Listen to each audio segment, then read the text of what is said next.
Blood pressure के मरीजों को बताई गई एहतियातें डॉक्टर्स ने और दीगर मदनी फूलों से नवाजा निगरान शूरा ने सिलसिला फैजान सहरी में, जो मदनी चैनल पर हुआ बराह रास्त। डॉक्टर साहब, गर्मी आज बाबुल मदीना कराची में भी सुना है 46 तक गर्मी गई है। इतनी गर्मी में रोज़ा और अपनी सेहत को कैसे मेंटेन किया जाए? जिस तरह गर्मी होती है, टेम्परेचर हाई होता है, पसीना निकलना शुरू होता है तो जिस्म में से नमकियात ज़ाया होना शुरू हो जाते हैं। अब जो रोज़े की कैफियत होती है तो उसमें पानी नहीं पिया जा रहा होता और मज़ीद नमकियात जिस्म में से ज़ाया हो रहे होते हैं। उसकी वजह से होता है सबसे पहले ये कि मुँह खुश्क होना शुरू हो जाता है, जिस्म के अंदर दर्द शुरू हो जाता है, मिजाज में चिड़चिड़ापन आ जाता है। नमकियात कम होने की वजह से? नमकियात कम होने। ठीक है।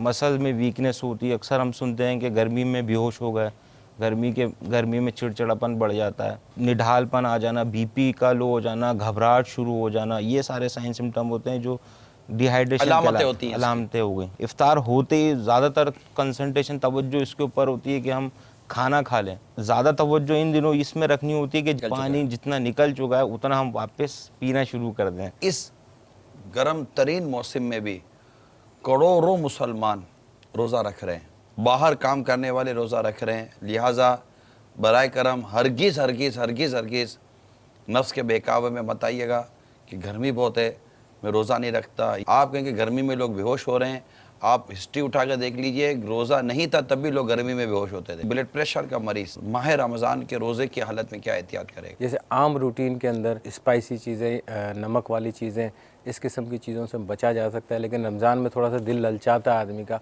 फिर भी खा लेते हैं। कि जो असल रोज़े की रूह है उस तरीके से अगर रोज़ा रखते हैं तो उनका ब्लड प्रेशर काफ़ी हद तक मेंटेन रहता है। खाना पकाते हुए अगर किसी इस्लामी बहन का हाथ जल जाए, उमूमन तेल का छींटा लग जाता है, आग लग जाती है, दुपट्टा जल जाता है, बदन पर हीट लग जाती है, जब ये चीज़ हो जाए तो इमीडिएटली घर में ऐसा क्या ट्रीटमेंट करना चाहिए कि जिनसे इनको इफाका हो जाए? कोशिश करें कि फ़ौरी तौर पे जो है ना उसको पानी में हाथ को, हिस्से को या जो भी हिस्सा जल रहा है उसके ऊपर फ़ौरी तौर पे पानी डाला जाए। अगर नमक को आप थोड़ा सा गीला करके अपनी जलती हुई स्किन के ऊपर लगा लेंगे तो उससे काफ़ी हद तक बेहतर होगा। नमक में इसमें एक फ़ायदा ये होता है, जब नमक लग जाता है ना तो उसमें इन्फेक्शन होने का, फौरी तौर पर अगर नमक लग गया तो इन्फेक्शन का चांस कम होता है। वो जख्म पर नमक छिड़कने वाली बात तो सुनी थी, ये तो जख्म पर नमक लगवा रहे हैं डॉक्टर। ये जख्म नहीं, वो जख्म नहीं, जलता हुआ। अच्छा, फ़र्क है। जब आप हॉस्पिटल में जाते हैं तो हॉस्पिटल में एक ख़ास ड्रिप के साथ आपका ज़ख्म साफ़ किया जाता है। वो ड्रिप जो होती है नॉर्मल सलाइन की है। नॉर्मल सलाइन मतलब उसमें होता ही सोडियम क्लोराइड कि उससे जो है जरासीम कुश का काम लिया जाता है। अब ड्रिप तो एक तो मीठी होती है और एक नमकीन होती है। ये मीठी ड्रिप से कभी भी साफ़ नहीं करेंगे, ये नमकीन ड्रिप से साफ़